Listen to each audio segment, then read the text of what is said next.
Bonjour, mesdames et messieurs. Ici Robert Ross, animateur. Bienvenue à ce webinaire sur le harcèlement au travail, sur les incivilités.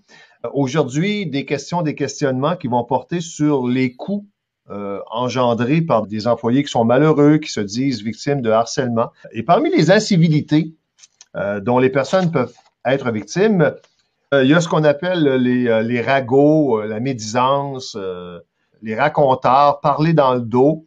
De façon plus populaire, le bitchage. Bonjour Guy Lacourcière. Bonjour Robert. Bon, ben s'il y a du bitchage au travail, Guy, on l'appelle comme ça, c'est dommageable pour un milieu de travail. Ça peut l'être en tout cas. Je fais répondre aux gens quand je donne des sessions sur la civilité au travail ou sur la prévention du harcèlement. Je leur fais répondre à plus de 1000 personnes à date à un questionnaire où on évalue c'est quoi les comportements les plus souvent observés dans un milieu de travail. Et le bitchage ressort toujours parmi les premiers comportements les plus souvent dénoncés par les gens. C'est comme tu dis, Robert, parler contre les autres quand ils sont pas là. C'est toujours, les gens aiment ça, faire du commérage sur le dos des autres. Puis on se dit, bah regarde, c'est la nature humaine, mais je pense qu'il y a moyen de contrôler ça parce que ça fait partie des comportements qui peuvent finir par avoir une incidence assez grande sur le rendement d'une organisation, sur l'esprit d'équipe. Moi, j'aimerais qu'on parle un petit peu d'un chercheur qui s'appelle Craig Dowden, qui a fait une recherche et dont il a signé un rapport pour l'APEX. C'est l'Association des cadres supérieurs de la fonction publique du Canada qui a commandé une étude sur les effets de l'incivilité dans les milieux de travail, sur les impacts. Incivilités parmi lesquelles, bon, on en parle ce matin, là, il y a toutes sortes d'incivilités ou de mauvais comportements au travail. Les racontars ou les ragots ou le bitchage en est une.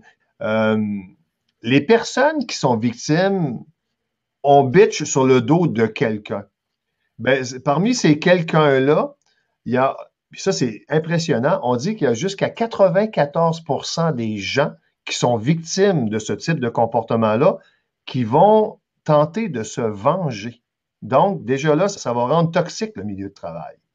Ça rend toxique le milieu de travail, puis ça détourne l'attention des gens de ce qu'ils doivent faire dans leur travail, c'est-à-dire produire la tâche pour laquelle ils sont là pour travailler.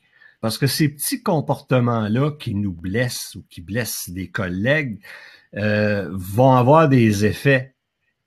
Ça s'arrête pas là au moment où on entend ça. C'est qu'à un moment donné, les gens qui ont subi les conséquences de ça vont vouloir souvent se venger. Puis lui, ce qui sort, Craig Dowden, qui est intéressant, c'est que 94% des gens qui subissent des incivilités vont se venger des personnes qui leur ont fait subir ces incivilités-là. Ça ne veut pas nécessairement dire là, les attendre au coin de la rue pour leur donner une raclée. Là, ça veut dire des petites choses banales comme j'ai eu de l'information à propos du travail, puis je ne fais pas suivre l'information à cette personne-là, ou je fais pas suivre ses courriels, ou je réponds pas à ses téléphones quand il m'appelle. Parce que les gens sont frustrés et disent, ben, moi, je veux faire sentir à l'autre que j'aime pas ça, me faire traiter comme ça. Et même une statistique que j'ai trouvée intéressante aussi, c'est qu'il dit que 88% des gens vont en vouloir à l'organisation. Vont même vouloir se venger contre l'organisation parce que les gens se disent, comment ça se fait qu'ils laissent faire ça, ces comportements-là? Ils devraient s'en mêler, l'employeur. Ils devraient faire quelque chose pour que ça cesse. T'en veux à la personne qui raconte des ragots sur ton dos, mais t'en veux aussi au patron parce que la situation perdure. C'est ça. Ouais. Alors ça, c'est du potentiel que tu perds parce que les gens, pendant qu'ils pensent à se venger, ben les gens vont pas être concentrés sur leur travail. Puis à ce moment-là, ça nuit à la productivité de l'organisation. Craig Dowden l'a quantifié, ça aussi. Il y a plus d'absence au travail.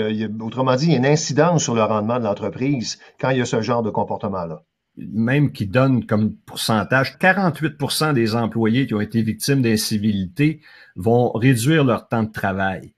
Les gens vont trouver des prétextes pour pas rentrer travailler le matin, vont prendre des congés de maladie, vont pas se présenter à l'ouvrage. ce qui vient compliquer la prestation de travail, parce que quand quelqu'un n'entre pas travailler, ben là, le gestionnaire est obligé d'aménager le travail, le temps autrement. Les collègues sont obligés de faire la job que l'autre aurait dû faire s'il avait été au travail. Alors, encore là, on a une perte de productivité. Bon, perte de productivité, des employés qui veulent se venger, des employés qui pensent que les patrons, à la limite, sans être de mèche avec la personne qui bitch, ne règlent pas le problème, ça les rend malheureux. Il y a même, Craig Dowden a même travaillé sur l'incidence sur la santé physique des gens qui sont victimes de ce type de comportement. Les conduites vexatoires, comme le bitchage, ont beaucoup d'effets sur la santé des gens. Augmentation de la pression artérielle, il y a même s'il y aurait des études qui démontrent qu'il y a des liens avec les maladies coronariennes, les maladies psychologiques, les absences pour troubles d'adaptation avec humeur anxieuse, on entend souvent ce terme-là. Ça découle d'une insatisfaction, non pas de la job que les gens font. D'ailleurs, la plupart des gens qui m'ont témoigné vivent ces choses-là m'ont dit que leur travail les intéresse, ils aiment leur job. Ce qu'ils n'aiment pas, c'est l'ambiance qu'il y a dans le milieu de travail. Ça les décourage de venir travailler le matin. Ils sont pas enclins à aller dans un milieu où ils s'attendent qu'ils vont se faire une vacherie pendant la journée. Puis ils appréhendent aussi beaucoup que ça va arriver. Donc, c'est des gens qui sont sur leur garde, c'est des gens qui se méfient. Et ça crée une drôle d'ambiance dans une équipe de travail. Ce type d'incivilité au travail, les patrons qui en sont témoins, conscients, doivent intervenir et pas laisser faire en pensant que c'est pas trop grave, que c'est peut-être la personne qui est susceptible ou je sais pas quoi. Et la personne qui est l'auteur de cette incivilité, celle qui bitch, faut qu'elle comprenne que si elle trouve ça drôle, c'est qu'elle nuit beaucoup à son milieu de travail. C'est que les gens, faut qu'ils prennent conscience que c'est pas sain d'agir ainsi.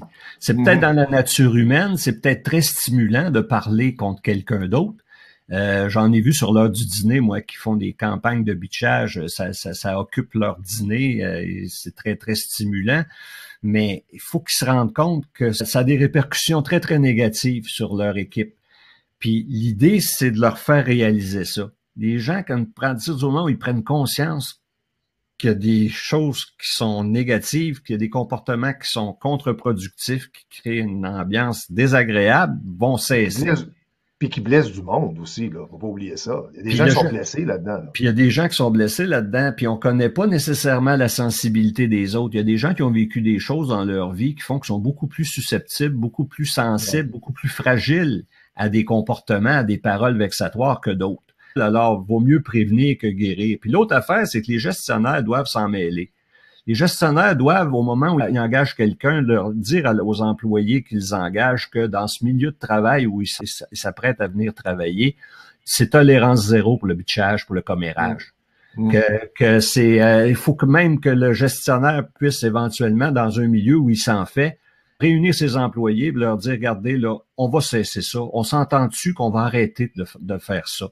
Puis il faut que ces mauvais réflexes-là, ces mauvais plis-là, on les perde au bénéfice du climat de travail, mais surtout au bénéfice de l'organisation qui est obligée de supporter des coûts, des pertes de productivité incroyables à cause de cette banalité-là, qu'on pense qui est une banalité au départ que le commérage par rapport à nos collègues, par rapport à nos patrons. Bref, pas de commérage, pas de bitchage, Guy, ça veut dire employé plus heureux, ça veut dire patron, donc aussi qui a un travail plus facile parce que l'univers du travail est beaucoup plus fluide, il est beaucoup plus sain. Ça veut dire aussi meilleure productivité, ça veut dire des clients plus contents aussi. On bitch pas, c'est bon pour tout le monde.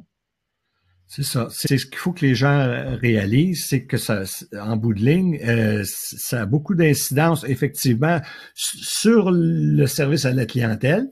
Parce que quand on vient de se faire une vacherie ou de se faire dire une chose blessante, puis qu'on doit ensuite répondre à un client, c'est sûr qu'on n'aura pas la même attitude au téléphone ou au comptoir que si on est de bonne humeur. Ça a même une incidence sur la créativité des gens. Les 50% des gens qui vivent dans un milieu où il y a des incivilités sont moins créatifs, amènent moins d'idées innovatrices, de propositions, de solutions à leur patron que dans les milieux où il n'y en a pas. C'est quand même notable aussi, ça. C'est tous des aspects. la créativité, d'être porté à aider les autres, à s'entraider aussi. Au niveau de, comme tu disais tantôt, de la santé des personnes, il y a des gens qui vont être très affectés par ces genres de comportements-là. Okay. 78% des participants ont indiqué que leur engagement envers l'organisation avait diminué dans la foulée de traitement d'incivilité.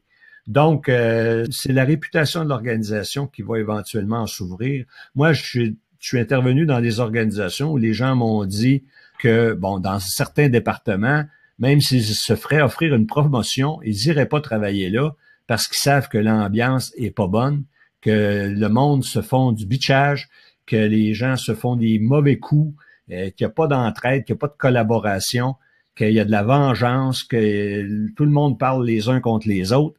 Ça, vous allez dire, ouais, ça c'est dans des milieux où ça va vraiment mal, mais moi je vous dis, c'est comme sur un continuum, là. Ça commence par des petites choses, puis à un moment donné, ça devient des grosses choses. Mais c'est intéressant ce que tu dis là, Guy, parce que j'ai entendu ça souvent, moi aussi, dans des milieux de travail. Je préfère ma santé physique, je préfère mon bonheur à 15 000 $ de plus par année. C'est ça. Puis les organisations, à ce moment-là, vont avoir de la difficulté à recruter des personnes qui sont vraiment de calibre parce que les gens voudront pas y aller, sachant que dans ce milieu-là, l'ambiance est pourrie. Ouais. La recherche démontre également que les gens passent en moyenne 10 heures ou plus de temps par mois à se plaindre ou à écouter d'autres se plaindre à propos de leurs superviseurs, à propos de collègues qui ont des comportements négatifs. Autrement dit, s'il y a du monde qui bitch au travail, mettons qu'il y a beaucoup de bitchage au travail, l'incidence de ça, c'est qu'il va y avoir une dizaine d'heures par mois au travail qui vont être occupés à parler de cette situation-là. C'est ça. Même que la recherche dit que près de tiers ont passé 20 heures ou plus par mois à parler de ces incidents-là à des collègues. Oui, mais Guy, c'est parce qu'ils sont susceptibles. C'est parce qu'ils ont envie de se confier. Ils ont envie de ventiler. C'est la façon qu'ils prennent. Tu gardes pas ça pour toi, tu vas le dire aux autres, tu vas parler de ça à tes amis. Et ce qui risque également de faire, c'est qu'il y a en parlant à des collègues, on les contamine, nos collègues, parce que là, c'est pas vrai, il a pas dit ça, il a pas fait ça, il est donc bien pas fin. Et là, ça crée des clans. C'est important. La contamination, c'est vrai, t'as raison. C'est des éléments qui sont très importants et qui démontrent à quel point ça vaut la peine de s'y arrêter et de faire quelque chose pour que ça cesse.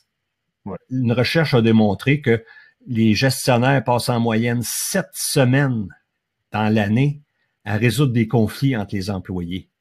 C'est des heures qui passent pas à préparer leurs activités, à faire leur planification, à défendre le point de vue de leur service auprès de l'organisation, auprès des grands patrons. Bref, ils sont pris à régler des problèmes. Pendant ce temps-là, ils peuvent pas faire leur job.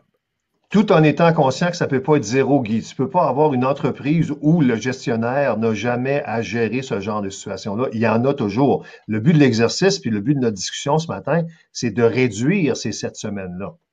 C'est ça. Effectivement, le gestionnaire va devoir toujours se préoccuper de gérer les conflits, de ramener les gens à l'ordre par rapport à certains comportements, certaines attitudes. Sauf que le plus vite il le fait, moins ça va être compliqué parce que le problème ne se sera pas amplifié. S'il attend que ça dégénère, quand il va intervenir, des fois, ça va être sur le tard, puis là, c'est beaucoup plus difficile à ramener que quand on le fait au tout début, aussitôt qu'on s'en rend compte. C'est pour ça que le gestionnaire doit se mettre en place des mécanismes pour être attentif à ce qui se passe dans son milieu, puis intervenir dès qu'il se rend compte qu'il y a quelque chose qui va pas bien dans son climat de travail. Guy, merci beaucoup, c'est le fun. On a passé plusieurs minutes ensemble, on a réussi à pas se bitcher, ça a été très agréable. C'était pas l'intention qui manquait. Ça, pour conclure, disons que c'est humain. C'est sûr que ça peut arriver à l'occasion, mais il faut pas que ça devienne une pratique courante. Il faut surtout que les gens prennent conscience que ça, c'est malsain pour eux, pour leurs collègues, pour leurs patrons, pour l'organisation, qui diminuent le plus qu'ils peuvent ce type de comportement-là. C'est pas sain d'agir ainsi entre nous. C'est pas un mode de communication. Voilà. Merci, Guy. C'est plaisir.